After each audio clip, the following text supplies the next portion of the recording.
আমরা যেহেতু মুহাব্বতে রাসূল সাল্লাল্লাহু আলাইহি ওয়াসাল্লামের উপর অনেক বেশি জোর দেই, তো এটার মানে এই না যে যিনি মুহাব্বতে রাসূলের কথা বলবেন উনি আমল করবেন না, ঘটনা সেরকম না। কিন্তু আমাদের কিছু ভাই আমাদের মধ্যেই আমরা বলতে চাই যে শুধু মুহাব্বতে রাসূল আপনাকে মুক্তি দিতে পারবে না, যেভাবে আবু লাহাবকে আবু তালেবকে যেভাবে মুক্তি দিতে পারে নাই।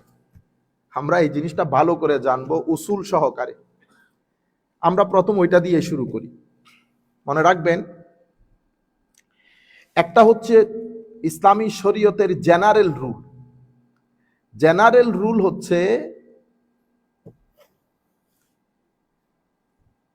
পরকালে মুক্তির জন্য আপনার ঈমান শর্ত। ঈমান বাদে পরকালে কোনো ব্যক্তি দুনিয়ার তার কোনো ভালো কাজের জন্য রিওয়ার্ড পাবেন না। এটা হচ্ছে general rule. If anybody wants to be awarded in the day of judgment, he must have to have ঈমান। যদি এখানে ঈমান না থাকে তো পরকালে এটার কোনো লাভ পাবে না। এটা জেনারেল রুলিং।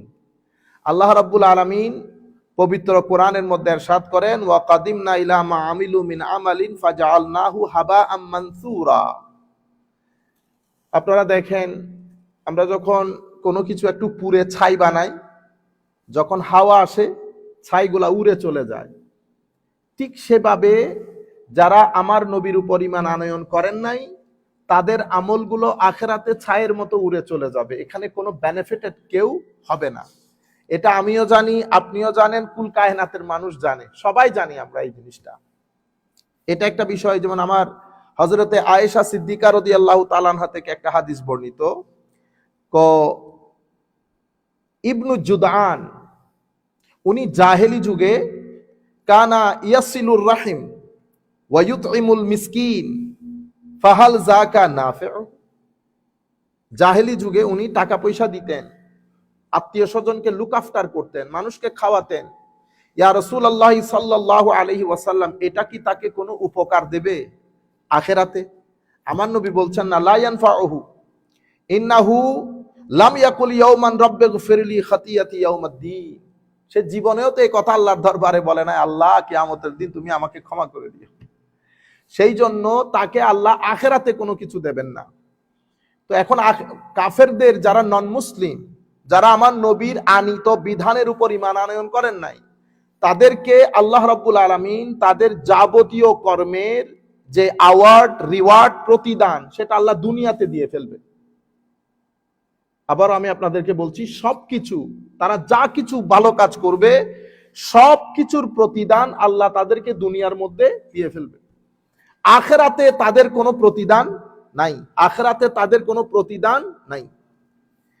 কিন্তু কোন ব্যক্তি যদি বলেন যে শুধু মুহাব্বতে রাসূল বললে হবে না, আমল করতে হবে, মুহাব্বতে রাসূল আপনাকে বাঁচাতে পারবে না যদি আমল না থাকে, যেভাবে আবু তালেবকে বাঁচাইতে পারে নাই। আমি জানি না কিভাবে কে কি বলেছেন। আমি শুধু আপনাকে বলবো, আমার ভাইরা, মাহফিলের মধ্যে লাখো মানুষের সামনে বক্তব্য দেওয়ার আগে যাহা কিছু বলিবেন তাহা ঘরের মধ্যে সিনিয়র কোনো আলেমের সাথে ডিসকাস করে একেবারে সেট করে বের হবেন, যাতে পরবর্তীতে দুঃখের মধ্যে পড়তে না হয়। উসুল হচ্ছে মূল নীতিটা আমরা আগে জেনে নেই। আমরা তো প্রথমে এটা জানছি যে ঈমান বাদে পরকালে কোনো কিছু কোনো কাজে আসবে না, এটা আমরা সবাই জানি।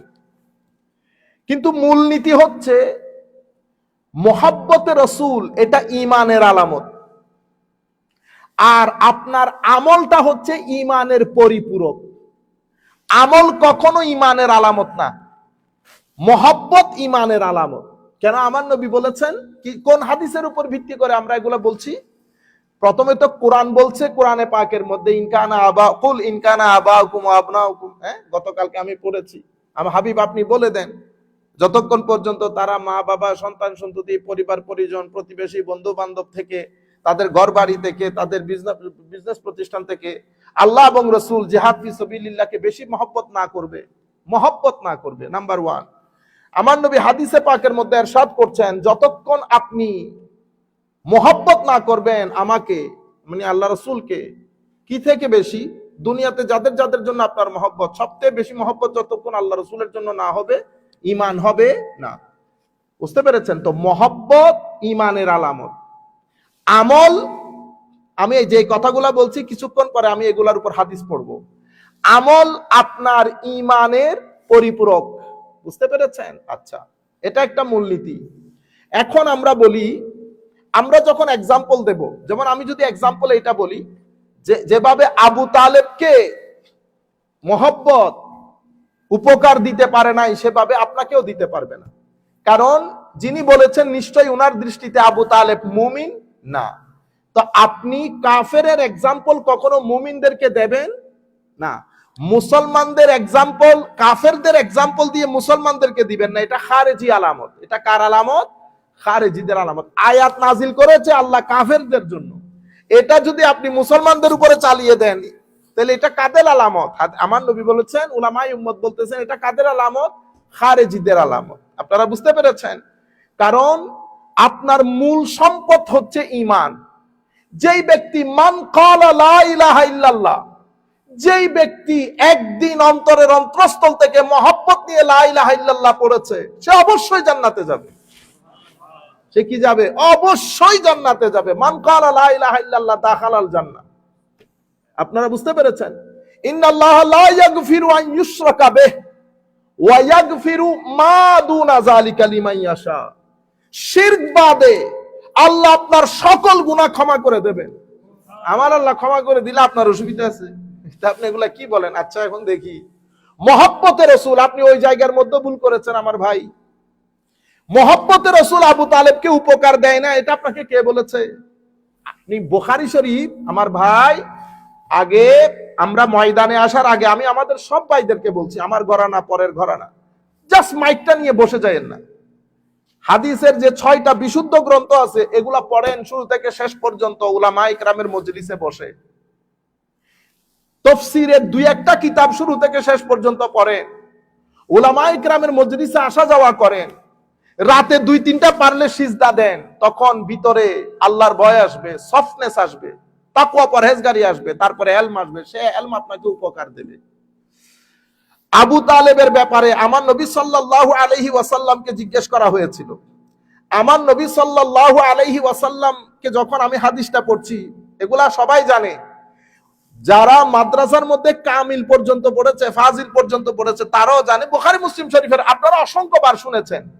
আবু তালেবের ব্যাপারে আমার নবী বলেন নাই, আমি যদি না থাকতাম আবু তালেব কোথায় থাকতো? জাহান্নামের সর্বনিম্ন স্তরে।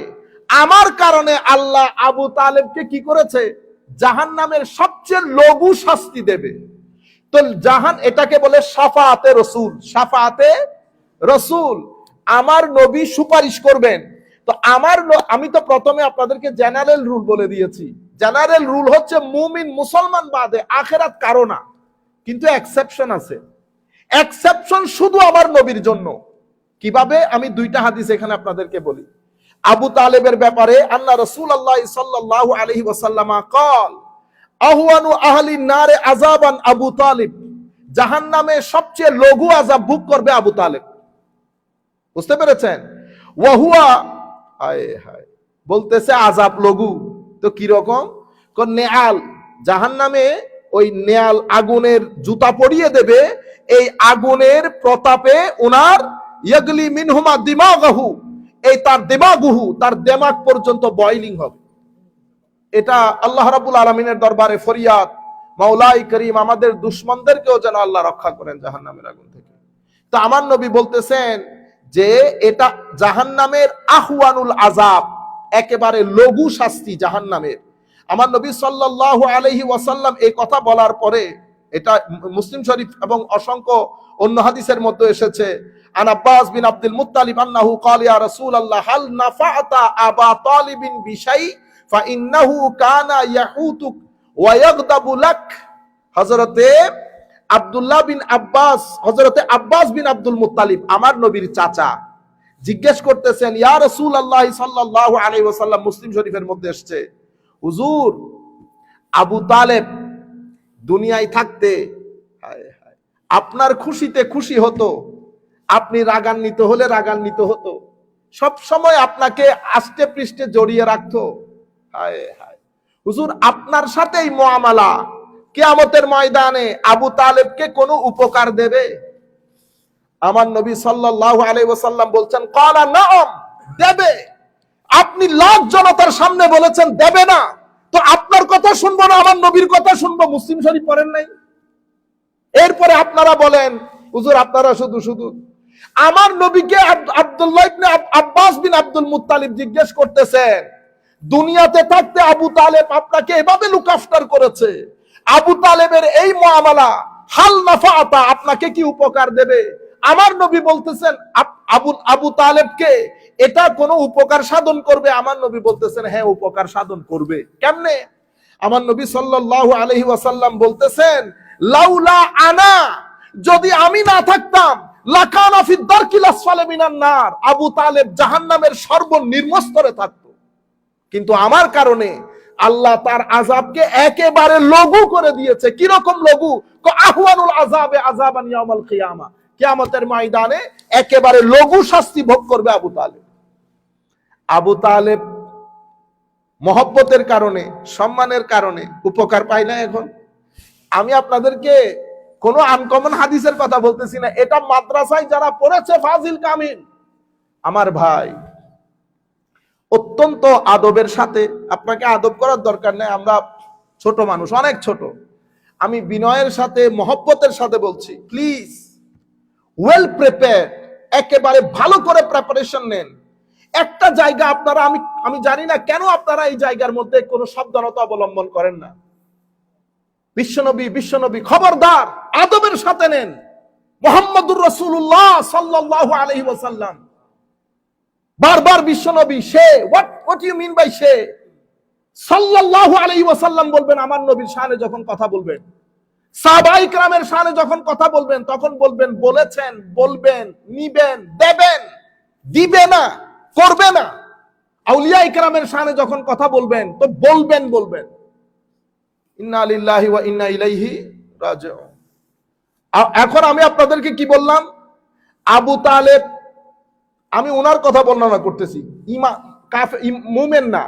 মুমিন না হওয়া সত্ত্বেও আবু তালেবের মোহাব্বত, আবু তালেবের তাজিম, আবু তালেবকে নফা তথা উপকার দেবে কিনা, এই কথা হযরতে আব্বাস জিজ্ঞেস করলে আমার নবী বলেছেন হ্যাঁ দিবে। কিভাবে?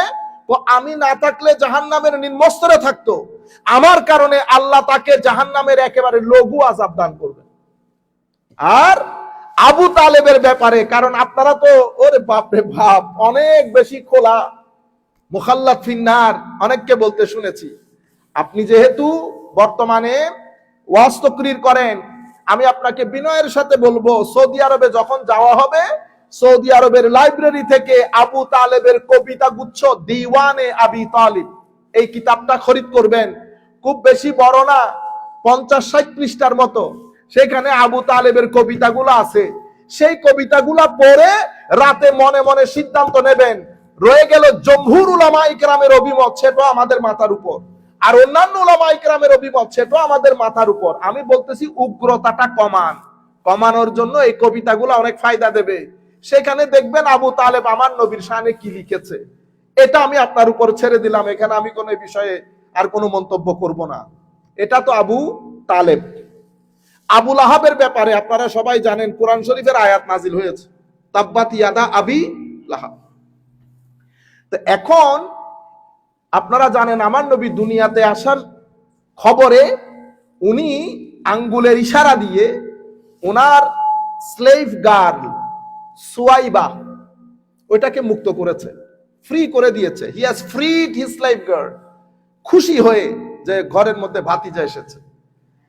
এখন এই কথা এমনিতে আমরা বুখারী বাদে কিচ্ছু বুঝি না, আমি বুঝি না এই মেন্টালিটি গুলো। এমনিতে বুখারী বাদে, কজুর বুখারীতে থাকলে বলেন। তো আমি এক ভদ্রলোককে বুখারীর এই হাদিস বলার পরে, কজুর এখানে এই বুখারীর এই হাদিস নিয়ে একটু কথাবার্তা আছে। বুখারীর কথাবার্তা আছে, কি হাদিস? বুখারীর এই হাদিসের মধ্যে এসেছে যে আবু লাহাব ক্বালা উরওয়া কানা আবু লাহাবিন আতাকাহা ফাআরদাআত আন-নবী সাল্লাল্লাহু আলাইহি ওয়াসাল্লাম ফালাম্মা মাতা আবু লাহাবিন উরিয়াহু বা'দু আহলিহি বিশাররি হাইবাতিন ক্বালা লাহু মাযা লাকিত ক্বালা আবু লাহাব লাম আলকা বা'দাকুম গায়র আন্নী সাকিতু ফি হাযিহি বি আতাকাতি সুওয়াইবা। হযরতে আব্বাস রাদিয়াল্লাহু তাআলা আনহু স্বপ্নে দেখেছেন, এটা বুখারী শরীফের riwayat। স্বপ্নে দেখার পরে জিজ্ঞেস করেছেন, আবু লাহাব কি অবস্থা? আবু লাহাব বলতেছে স্বপ্নের মধ্যে যে আমি মৃত্যুর পর থেকে শান্তি পাই নাই, বিশাররে হাইবাতিন, আমার অবস্থা খুব করুণ, চতুর্দিকে আগুন। তবে সোমবারে আমি যেই দুই আঙ্গুলের ইশারায় সুয়াইবাকে মুক্ত করেছি, সেই দুই আঙ্গুল দিয়ে বিশেষ পানি বের হয়, যেটা আমি পান করি, আরাম বোধ করি, আমার আযাবকে কিছুটা হালকা করা হয়, আমার আযাব কিছুটা হালকা করা হয়। এখন আবু লাহাবের মতো কাফের, আবু লাহাবের মতো কাফের আমার নবীর আগমনে খুশি হয়ে সুয়াইবাকে মুক্ত করে উপকৃত হয়েছে কি হয় নাই? এটা বুখারী, আমাকে কিছু বলে লাভ নাই, বুখারী শরীফের হাদিস তুলে সমুদ্রে নিক্ষেপ করেন, আমার কোনো অসুবিধা নেই। আমি শুধু আপনাকে বলতেছি, আপনি বলে দিলেন লাখ জনতার সামনে কি শুধু মহব্বত, আমিও আপনার সাথে একমত, কিন্তু আপনি যে মেসেজ দিতে চাচ্ছেন সেই মেসেজের সাথে আমি একমত না। আমি তো প্রথমে জেনারেল কথা বলে দিয়েছি, কিন্তু মহব্বত শুধু মুসলমানকে না, আমার নবীর ইশক, আদব, তাজিম ও মহব্বত কাফেরদেরকে উপকার সাধন করেছে, যেন তেন কাফের না, আবু লাহাবের মতো কাফের। এই ব্যাপারে হযরতে শামসুদ্দিন হাফেজ শামস মোহাম্মদ বিন নাসিরউদ্দিন দিমাশকি রাহমাতুল্লাহি আলাইহি কত চমৎকার বলেছেন, ইজা কানা হাযা কাফিরান জাআ যাম্মুহু ওয়া তাব্বাত ইয়াদাহু ফিল জাহিম মুখাল্লাদা আতা আন্নাহু ফি ইয়াউমিল ইসনাইন দাইমান ইউখাফফাফু আনহু লিসসুরুর বিআহমাদা ফামাজ্জান্নু বিল আবদিল্লাযী আশা উমরুহু বিআহমাদ মাসরুরান ওয়া মাতা মুআহহাদা। উনি বলতেছেন, কবি হায় হায়, ইজা কানা হাযা কাফিরান জাআ যাম্মুহু ওয়া তাব্বাত ইয়াদাহু ফিল জাহিম মুখাল্লাদা, যদি যার ব্যাপারে আল্লাহ তাব্বাত ইয়াদা নাজিল করেছে, যেই ব্যক্তি চিরস্থায়ী জাহান্নামী হবে, যাকে আল্লাহ তাব্বাত ইয়াদা বলেছে, এবং যার তিরস্কারে কোরআনের আয়াত নাজিল হয়েছে, আতা আন্নাহু ফিল ইয়াউমিল ইসনাইন দাইমান, উনি প্রত্যেক সোমবারে ধারাবাহিকভাবে রীতিমতো ইউখাফফাফু আনহু লিসসুরুর বিআহমাদা, আমার নবীর আগমনের খুশি উদযাপনে তার আযাবকে কি করা হচ্ছে? হালকা করা হচ্ছে। ফামাজ্জান্নু বিল আবদ আল্লাযী আশা উমরুহু, তুমি ওই ব্যক্তি সম্পর্কে কি মনে করবে যেই ব্যক্তি আমার নবীকে স্বীকার করে, আমার নবীর মহব্বত নিয়ে আমার নবীর আগমনের দিন খুশি উদযাপন করেছে। আবু লাহাবের সাথে যদি আল্লাহ এই আচরণ করেন, তো ওই মর্দে হকের সাথে আল্লাহ কি আচরণ করবেন? আপনারা বুঝতে পেরেছেন? হযরতে নাসিরউদ্দিন দিমাশকি রাহমাতুল্লাহি আলাইহি, বহুত পুরানা কথা, উনি এই কথা বলেছেন। এখন আমি আমার কথাকে আবার সামারাইজ করি। শুধু পরকালের জন্য ঈমান শর্ত, এটা আমরা সবাই জানি, কিন্তু মহব্বত ঈমানের আলামত। মহব্বত অনেক বড় জিনিস। কাফেররা পরকালে কোনো জাযা পাবে না, কিন্তু এই দুই রিওয়ায়াতের আলোকে দেখলাম দুইজন কাফের আমার নবী সাল্লাল্লাহু, আপনাদের ভাষ্য মতে আমার নবী সাল্লাল্লাহু আলাইহি ওয়াসাল্লামের প্রতি মহব্বত দেখানোর কারণে দুইজনই উপকৃত হয়েছে। উলামায়ে কেরাম কি বলেছেন এটা নিয়ে? সমস্ত মুহাদ্দিসিনে কেরাম এই ব্যাপারে আমি যেগুলা বলেছি সেগুলা একমত, কিন্তু ওনারা বলেছেন এই দুই রিওয়ায়াতের ভিত্তিতে আমরা বলতে পারি যে আল্লাহ রাব্বুল আলামিন নিজ দয়ায়, নিজ অনুগ্রহে, নিজ করুণায় যেই সমস্ত কাজ আমার নবীর প্রতি সম্মান মহব্বত রয়েছে কাফেরদের, সেগুলার যাজা আমার আল্লাহ কিয়ামতের দিন কি করেছেন? দিয়েছেন এবং দিবেন। আপনারা বুঝতে পেরেছেন? যেটা আমার নবীর প্রতি যেই সমস্ত কাজে দয়া রয়েছে, দয়া করেছে আমার নবীর প্রতি, মহব্বত দেখিয়েছে, তাজিম দেখিয়েছে, সেই কারণে এই কাফের হলেও তাদের এই দয়া পরবশ হওয়ার প্রতি আমার আল্লাহ কি করবেন? প্রতিদান দিবেন, যেভাবে আবু তালেব এবং আবু লাহাব পেয়েছে। এতটুকুন বলার পরে এখন আমি আপনাদেরকে দুইটা হাদিস দেখাবো। একজনের কাছে আমল আছে, মহব্বত নাই, আরেকজনের কাছে মহব্বত আছে, আমল কম। দুইজন কোনটা আমার নবী অ্যাপ্রিসিয়েট করেছেন? আসেন দেখি। প্রথমে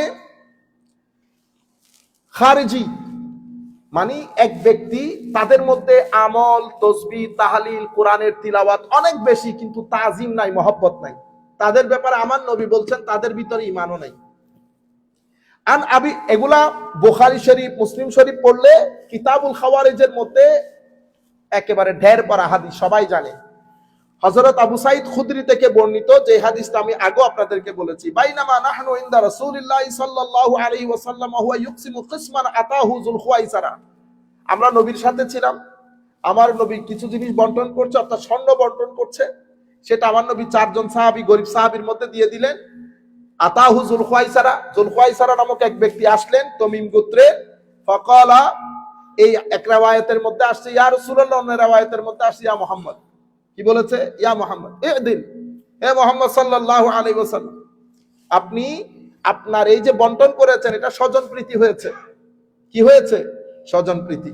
ফাকালা ওয়াইলাক, আমার নবী বলতেছেন ধ্বংসপ্রাপ্ত হও, কি বলো এগুলা তুমি? ওয়া মান ইয়াদিল ইজা লাম আদিল, আমার বন্টন প্রক্রিয়া যদি যথাযথ না হয় তো তুমি এখানে আদালত পাবে কোথায়? পৃথিবীতে কে আদালত করবে? তুমি আমার আদালত নিয়ে সন্দেহ পোষণ করছো। যিনি উপরে থাকেন, যিনি উপরে থাকেন উনি আমাকে আদেল মনে করেন। রয়ে গেল আদালত। জিবরিল আমিন সকাল সন্ধ্যা আমার ঘরের দরজায় দাঁড়িয়ে থাকে, আর তুমি আমাকে বলতেছো আমি আদালত নাই। ইয়াতিনি খবরুস সামাই সাবাহান ওয়া মাসাআন, সকাল বিকাল আল্লাহ রাব্বুল আলামিন আমার কাছে ওহী পাঠান, আর তুমি আমার আদালতের ব্যাপারে সন্দেহ পোষণ করছো। এটা বলার পরে ফাকাল ওমর ইয়া রাসূলুল্লাহ ইযিল্লি ফাআদরিব উনুকা, হুজুর আমাকে ইজাজত দেন। ফারুক আজম বলতেছে আমি গর্দান উড়াই দেই। আমার নবী সাল্লাল্লাহু আলাইহি ওয়াসাল্লাম বলছেন দাহু ফা ইন্না লাহু আসহাবান ইয়াহকিরু আহাদুকুম সালাতাহু মা সালাতিহি ওয়া সিয়ামাহু মা সিয়ামিহি ইয়াকরাউনাল কুরআন লা ইউজাবিজু তারাকিয়াহুম ইয়ামরুকুনা মিনাদ দীনি কামা ইয়ামরুকুস সাহমু মিনার রামিয়া। না হত্যা করিও না, তার সঙ্গী সাথী তারা, হায় হায় হায়, তোমরা তোমাদের নামাজকে হাকির মনে করবে, ছোট মনে করবে তাদের নামাজের তুলনায়। তোমরা তোমাদের রোজাকে হাকির মনে করবে তাদের রোজার তুলনায়। ইয়াকরাউনাল কুরআন, সকাল সন্ধ্যা কোরআন পড়ে ঠুট ভিজা রাখবে, লেকিন কোরআন তাদের কণ্ঠনালী ভেদ করে এখানে আসবে না। আমার নবী সাল্লাল্লাহু আলাইহি ওয়াসাল্লাম ইরশাদ করেছেন ইয়ামরুকুনা মিনাদ দ্বীন, দ্বীন থেকে দূরে সরে যাবে। কামা ইয়ামরুকুস সাহমু মিনার রামিয়া, যেভাবে তীর ধনুক থেকে দূরে সরে যায়।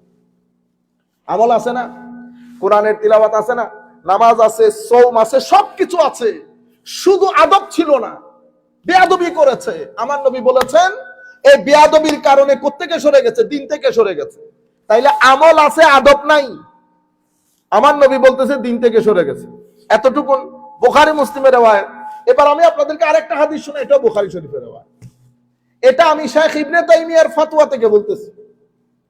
আচ্ছা, এক ব্যক্তি আমার নবীর দরবারে বসা থাকতেন, হিমার নাম। হায় হায়, উনি ভালো কৌতুক চুটকি বলতে পারতেন হাসানোর জন্য, আমার নবীকে অনেক হাসাতেন। ওনার কাজ ছিল মজলিসের কোণার মধ্যে বসে থাকতো। উনি চিন্তা করতেন হায় রে, সবাই শুধু আমার নবীর সাথে দুঃখের কথা শেয়ার করে, সুখের কথা কেউ বলে না। বিজনেসে কত টাকা ক্ষতি হয়েছে শুধু এটা বলে, লাভ হয়েছে ওইটা বলে না।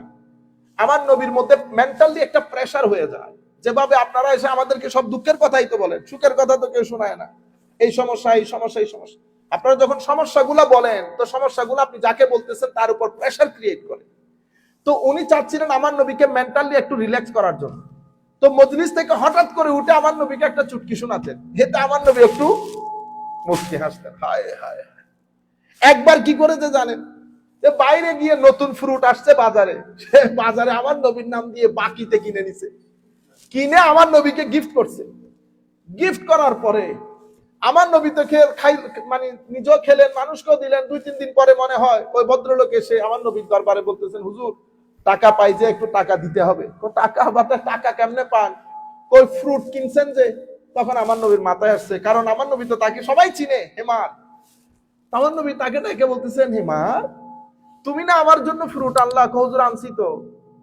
তো ও যে আমার কাছে এখন ওই যে তুমি বলে আমার নাম দিয়ে বাকিতে আনছো, হুজুর আমি তো আপনার নাম দিয়ে বাকিতে আনছি, ও তো আমাকে বাকি দিবে না, তো আমার নাম দিয়ে বাকি আনলা যে। হায়, হুজুর প্রথম বাজারে ফ্রুট আসছে, আমি চাইতেছিলাম হুজুর ফ্রুট প্রথমে যদি আপনাকে খাওয়াইতে পারতাম, কিন্তু আমার তো টাকা নাই। তো আমি চিন্তা করলাম বাকিতে হোক, ফ্রুট আগে আমার নবী খাক, ফ্রুট আগে আমার নবী খাক। এটাকে এশক বলে। এটা বলার পরে আমার নবী খামোশ হয়ে গেছে। আমার নবী বুঝতে পেরেছে পাগলা আসল পাগলা, সে আসলে আমাকে মহব্বত করে। কিন্তু মদ্যপান করেছে, একবার করেছে মদ পান, মদের শাস্তি আরোপ হয়েছে। আরো একবার করেছে, মদের শাস্তি আরোপ হয়েছে।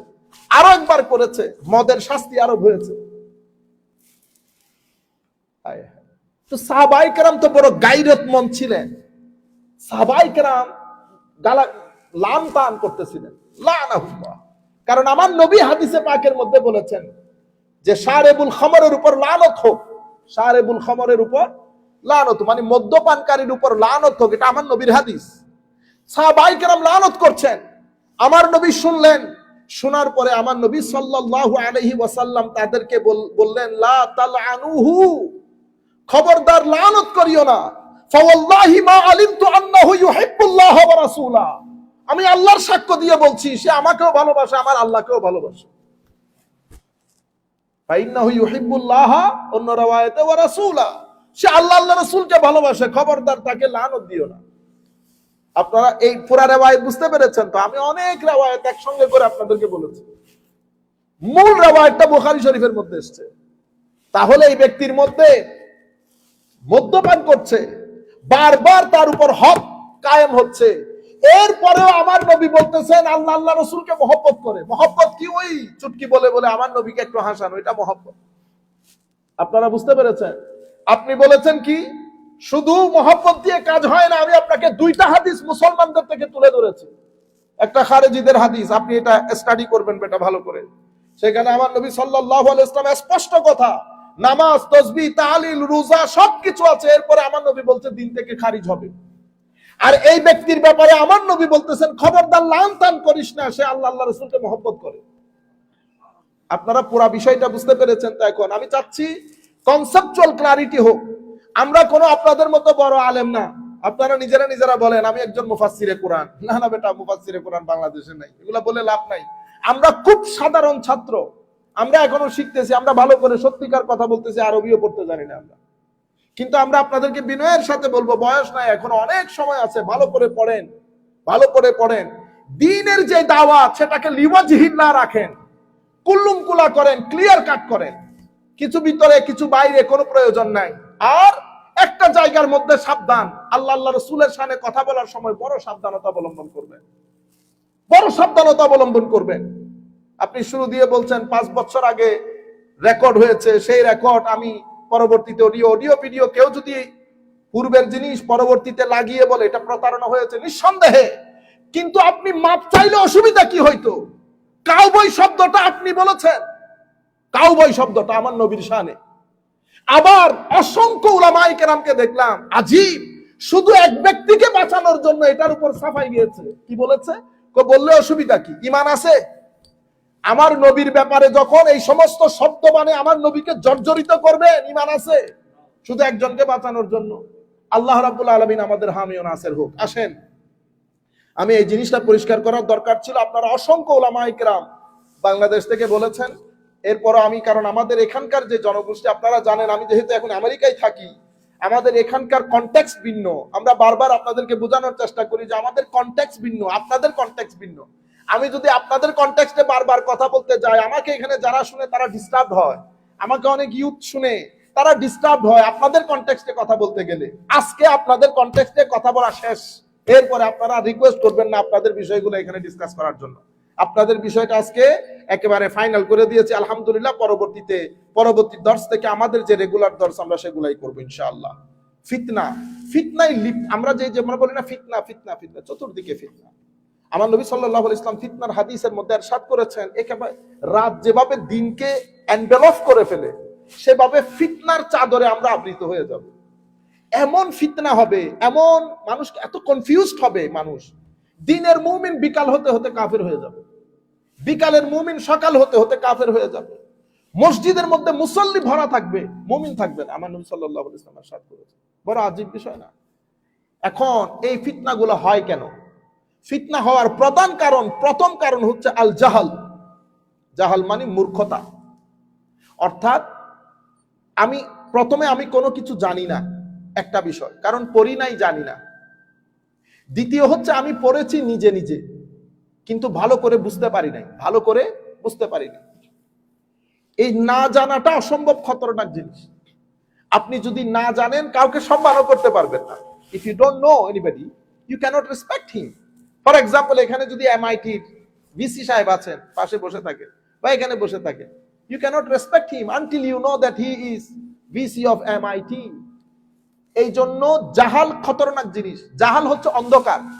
অন্ধকারের মধ্যে যেমন আপনি আরেকজনকে দেখতে পান না, জাহালও সেরকম, মূর্খতাও সেরকম। আপনি মানুষকে কি করতে পারেন না? জাজমেন্ট করতে পারবেন না, বিকজ অফ দি ইগনোরেন্স। ফিতনা হওয়ার অনেক কারণের মধ্যে মৌলিক কারণ হচ্ছে কি? জাহাল।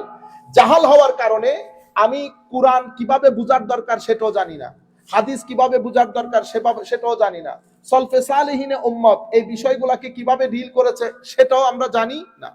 জাহাল, মূর্খতা, যে কোনো বিষয়ে। এরপরে হচ্ছে আল হাওয়া। আল হাওয়া মানি আমরা কোরআন, হাদিস, ইজমা, কিয়াস এগুলা কি বলেছে এগুলা ডাজন্ট ম্যাটার, আমরা আমাদের এই জায়গা থেকে বের হতে পারি না। ইভেন পার্টির ক্ষেত্রেও, আমি যেই পার্টি করি সেই পার্টি যদি বলে হোয়াইট মানি ব্ল্যাক, আপনিও বলবেন হোয়াইট মানি ব্ল্যাক। সেই পার্টি যদি চুরি করে বাংলাদেশকে বাইরে বিক্রিও করে দেয়, তবু আপনি বলবেন যে না না না, এটা আসলে বিক্রিটা হুজুর আপনি বুঝতেছেন না যে বিক্রিটা বড় দরকারি বিক্রি ছিল। এটাকে কি বলে? হাওয়া। হাওয়া মানি আপনি সেন্টার পয়েন্ট থেকে বের হইতে পারতেছেন না, সেন্টার পয়েন্ট থেকে বের হইতে পারতেছেন না। ফাইত্তিবাউল হাওয়া ইয়াহবি বিসাহিবিহি ফি নারি জাহান্নাম ইজ লাইসা লাহু ইমামুন ইয়াত্তাবিউহু বিহাক বাল ইয়াত্তাবিউ মা তাহওয়া নাফসুহু বিদুনে যাবিতিন। কারণ হাওয়া বলতে আমার জীবনে কোনো প্রিন্সিপাল নাই। প্রিন্সিপাল বলতে মানে যে কোনো একটা মূলনীতি, আমি এই মূলনীতি অনুসরণ করতে হবে। অথবা আমার জীবনে একজন আদর্শ পুরুষ আছে, আমি সেই পুরুষকে অনুসরণ করি মূলনীতির আলোকে। আমি যদি এগুলা করি তাইলে তো আমি দিনকে দিন, রাতকে রাত বলতে পারবো, সাদাকে সাদা, কালোকে কালো বলতে পারবো। কিন্তু ইগনোরেন্স এত খারাপ জিনিস। ইগনোরেন্স মানুষকে কোথায় ঠেলে দেয়? হাওয়ার দিকে ঠেলে দেয়। তখন আপনি কিছু ইনফরমেশন নিয়ে আমাদের কি হয়ে যায়? নাড়াচাড়া হয়ে যায়। যখন আপনার মধ্যে জ্ঞান থাকবে না কিন্তু ইনফরমেশন আছে। এই যে আপনি যখন খবরগুলা শুনেন, এটা কি জ্ঞান বলে না তো, এটা কি ইনফরমেশন বলে। There is a big difference between knowledge and information. Information যখন আপনার মধ্যে অনেক হয়ে যায়, এই আপনি গুগলে তালাশ করলেন পাইলেন, এখানে তালাশ করলেন পাইলেন, কি এখন আপনি জিনিসগুলোকে সেট কেমনে করবেন? তখন আপনার মাথা খারাপ হয়ে যায়। কি হয়ে যায়? আপনি অর্গানাইজ করতে পারতেছেন না। কেন অর্গানাইজ করতে পারতেছেন না? কারণ আপনার মধ্যে তো জ্ঞান নাই। জ্ঞান কেন নাই? কারণ আপনি জ্ঞানীর কোনো মজলিসে বসানো নাই, সেজন্য আপনি অর্গানাইজ করতে পারতেছেন না। কোনটা কোন জায়গায় রাখবেন আপনার আইডিয়াই নাই। তো জিনিস যেটা যে জায়গায় রাখা দরকার সেই জায়গায় রাখতে পারছেন না। এন্ড অফ দ্য ডে আপনার ভিতরে যে একটা নফস আছে, আপনি আলটিমেটলি ওইটার পিছনে পিছনে চলতেছেন। প্রত্যেক ব্যক্তি ডান বাম না দেখে আমরা যদি নিজেরা নিজেদেরকে পরখ করি, আমরা বুঝতে পারবো সেটা। বাংলাদেশের মধ্যে পলিটিক্যালি বা রিলিজিয়াসলি এই ঘটনাটাই ঘটতেছে। আপনি দেখেন, এই যে এক ব্যক্তি, কোন এক ব্যক্তি বলতে বলতে এতটুকুন বলেছেন, যেমন তাবাররুক। আমাদের আজকে হক ভাই বুঝই তাবাররুক এনেছে, হ্যাঁ?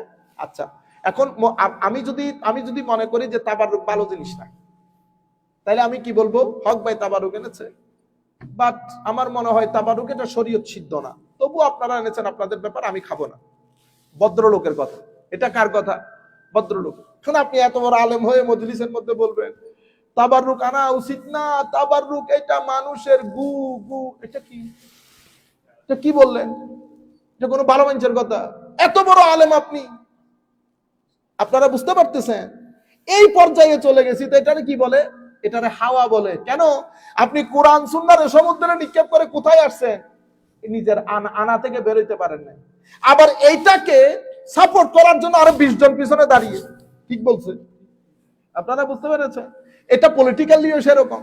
বিক্রি করতে করতে বিক্রির জায়গা নাই, তবু আমরা বলতেছি না হুজুর ঠিক আছে, আপনি বুঝতেছেন না। এটাকে হাওয়া বলে। এটাকে কি বলে? মানে কোনো আদর্শ পুরুষও নাই, কোনো মূলনীতিও নাই। আচ্ছা, তৃতীয় জিনিস আত্তাসাদ্দুদ ফিদ্দীন। উগ্রতা। যখন আপনার ভিতরে উগ্রতা থাকবে তখন আপনি হক জিনিসটাকে গ্রহণ করতে পারবেন না। যেই কোনো জায়গায়, যেই কোনো বিষয়ে যদি উগ্রতা থাকে, উগ্র মানুষ শিখতে পারে না। উগ্র মানুষ শিখতে পারে না। আপনি দেখেন না, শক্ত জিনিসটা আপনি কোনো কিছু একটু কোনো জায়গায় ফিট করতে গেলে কি হয়, ভেঙে যায় না? ভেঙে যায়। কিন্তু একটু যদি মোলায়েম থাকে বা কাঁচাকা করে কোনো জিনিসের মধ্যে ফিট করতে পারবেন, কিন্তু শক্ত জিনিস ফিট করা যায় না, ভেঙে যায়। এই জন্য আত্মাসাদ্দুত আমার নবী সাল্লাল্লাহু আলাইহি ওয়াসাল্লাম ইরশাদ করেছেন, আই হালাকাল মুতানাত্তিউন, যারা উগ্র তারা ধ্বংসপ্রাপ্ত হয়েছে। মুতানাত্তিউন মানে মুতাসাদ্দিদুন, ধ্বংসপ্রাপ্ত হয়েছে কারা? যারা উগ্র তারা। বুঝতে পেরেছেন? হকের উপর যারা কথা বলে, প্রিন্সিপাল নিয়ে যারা কথা বলে, তাদেরকে নাড়াচাড়া করতে হয় না। 3 দিন আগে আমরা সবাই সুদ হারাম, ওই ভদ্রলোক সুদী, সেই ব্যক্তি জাহান্নামের কুকুর বলি নাই? আমরা সেদিনও যেটা বলতেছি আজকেও সেটা বলতেছি, কিয়ামতের দিন সকালবেলা সেই কথা বলবো। কথার মধ্যে নাড়সার নাই। কেন? কারণ রাজনৈতিক আমার রাজনৈতিক আশা আমার ভিতরে নাই। আমার ভিতরে যদি এটা থাকতো তো আমি বলতাম এটা সাদা, 2 মিনিট পরে কালো, আবার বলতাম সবুজ। এখন আমার ভাই পাক্কা মুমিন হয়ে গেছে। আপনারা বুঝতে পেরেছেন? বড় তাজি। সুতরাং আমি আপনাদেরকে বলবো, ভালো করে চিন্তা করে দেখবেন, মানুষের, তরুণ প্রজন্মের ইমোশন নিয়ে খেলবেন না।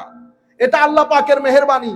তরুণ প্রজন্ম আপনাদেরকে যেমন ভালোবাসে, আমাদেরকেও ভালোবাসে। হয়তো আপনাকে 2 লাখে ভালোবাসে, আমাদেরকে একটা দিন, কোনোদিন যদি আল্লাহ তৌফিক দান করে, মসজিদে দোয়া করতেছি আল্লাহর দরবারে, আল্লাহ 2 জনকে একসাথে স্টেজে বসার তৌফিক দান করেন। আমিন বলেন সবাই।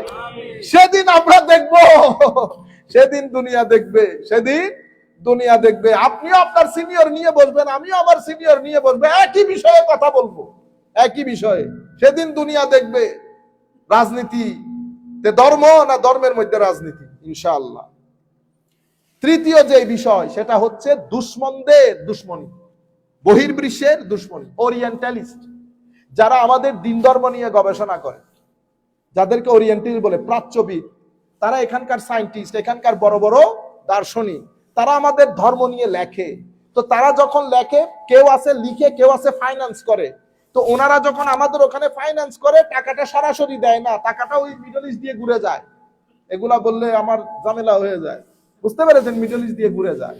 এই টাকাগুলো আমাদেরকে পাগল করে দিয়েছে। এই জন্য আমার নবী যখন ফিতনার কথা বলেছেন, আমার নবী টাকার কথা বলেছেন। মুসলিম শরীফের রিওয়ায়াত বলে না আমার নবী, ইয়াবিউ দীনাহু বিআরাদিন মিনাদ দুনিয়া, দুনিয়ার 2 পয়সার জন্য দিন বিক্রি করে দেবে, বলে নাই আমার নবী?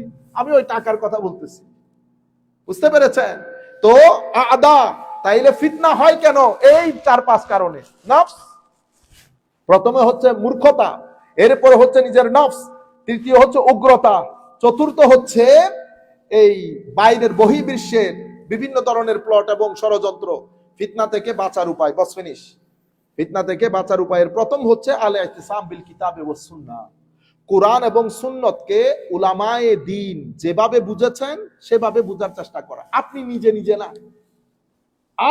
আলেমে রব্বানি যারা আমার নবীর ওয়ারিস, তারা যেভাবে বুঝেছে সেভাবে বুঝার চেষ্টা করা। ফাআম্মাল্লাযীনা আমানু বিল্লাহি ওয়া আতাসামু বিহি ফাসায়ুদখিলুহুম ফি রাহমাতিন মিনহু ওয়া ফাদলিন ওয়া ইয়াহদিহিম ইলাইহি সিরাতাম মুস্তাকিমা। ওয়া ক্বালা নবিয়্যু সাল্লাল্লাহু আলাইহি ওয়াসাল্লাম, আমার নবী সাল্লাল্লাহু আলাইহি ওয়াসাল্লাম ইরশাদ করেছেন, কিতাবাল্লাহ ওয়া সুন্নতি। এর পরবর্তীতে দ্বিতীয় হচ্ছে আল আখাস আনিল উলামাইর রাব্বানিয়িন আল মাশহুরিনা বিল ইত্তিবা ওয়াস সালাহ ওয়াল ইস্তিকামা। যেই সমস্ত আলেমরা তাকওয়া, পরহেজগারি, ইমানদারি সবকিছুতে সমাজের মধ্যে গ্রহণযোগ্যতা পেয়েছে, তাদের মানহাজ অনুযায়ী চলা, তাদের মানহাজ অনুযায়ী চলা। আমি খুব সংক্ষিপ্ত আকারে বলছি সেই কারণে। এরপরে তৃতীয় হচ্ছে লুজুমুল জামা ওয়া তাআতে উলিল আমর, অর্থাৎ আমি এখানে পলিটিক্যালি না বলে উম্মতের মধ্যে সংখ্যাগরিষ্ঠ উম্মতে মুসলিমা যেটা করে করে করে করে আসতেছে সেটার সাথে জুড়ে থাকা, নিজে আলাদা একটা মতামত দাঁড় না করানো। চতুর্থ তাকওয়াল্লাহি ওয়া তাআতিহি, মানে এখানে সত্য কোনটা মিথ্যা কোনটা সেটা বুঝার জন্য মানুষ যখন ঘুমিয়ে পড়বে, তো জায়নামাজের মধ্যে আল্লাহর দরবারে সিজদা দিয়ে হক বাতিলের মধ্যে ফারাক, প্যারামিটারটা আল্লাহর দরবারে কামনা করা। তখন কি করবে? যখন তাকওয়া দিবে আল্লাহ ভিতরের মধ্যে, আল্লাহ আপনাকে প্যারামিটারও দিয়ে দেবে। দেখবেন যে কোনটা হক কোনটা বাতিল আপনার ভিতর থেকে উদ্গীরিত হচ্ছে। আল্লাহ আপনাকে একটা সেফ জোন দিয়ে বের করে নিয়ে যাবে, ফিতনার মধ্যে থাকতে দিবে না। এই হচ্ছে আমার নবী সাল্লাল্লাহু আলাইহি ওয়াসাল্লামের হাদিসে পাক। আল্লাহ রাব্বুল আলামিন আমাদের হামি ও নাসির হোক। মাওলাই করিম আমাদেরকে কবুল করুক।